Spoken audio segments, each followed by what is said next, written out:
In this video, we will see how we can install Git on Mac by using only two commands. If you don't have Homebrew installed, then two commands, otherwise only one command. So let's see how we can do this thing. So at first I'm going to open a browser.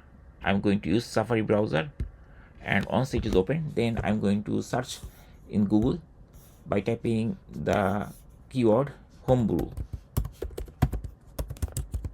and then hit enter key. We'll see Homebrew is there. We just need to click here, and very shortly it will be open like this, brew.sh. This is the official homepage of Homebrew. So to install this Homebrew is very simple, only one line of command. You just need to click and paste it. So there is a command. This is the installation command of Homebrew. You just need to click here and it will be copied. Now just open terminal on your Mac. I'm going to open terminal and just paste that thing. So this is the line which I copied, and then hit return key.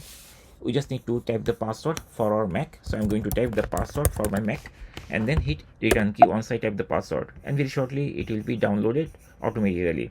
Here on time it will ask to press enter key. I'm going to press enter key, and very shortly it will start downloading everything whatever is required for Homebrew. Remember, it's a big software. Probably I'm not sure how much it takes space or what is the size, but it takes some time to download this thing. So don't panic or close this window. It will install automatically.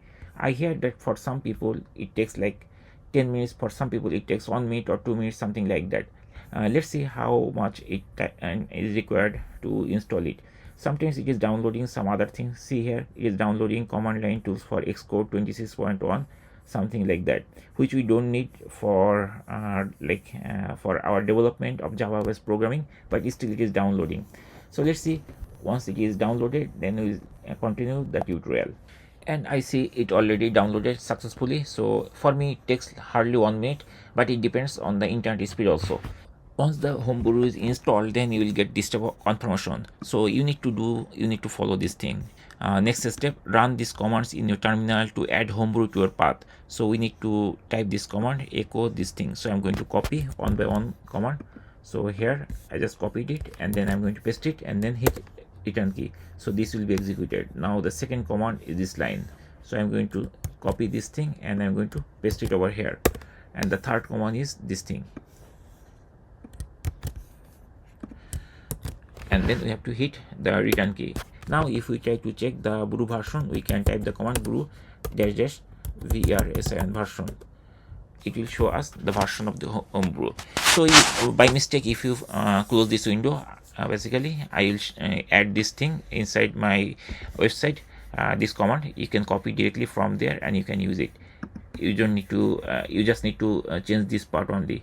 You just need to change the username of your Mac. So for my Mac, it's my username FewSteps. You have to use your own username. That's it. Now let's install Git. So the installation of Git is very simple. If you start typing Git, it will give you the command. So this is the Git command to start the installation. You just need to click here and it will be copied.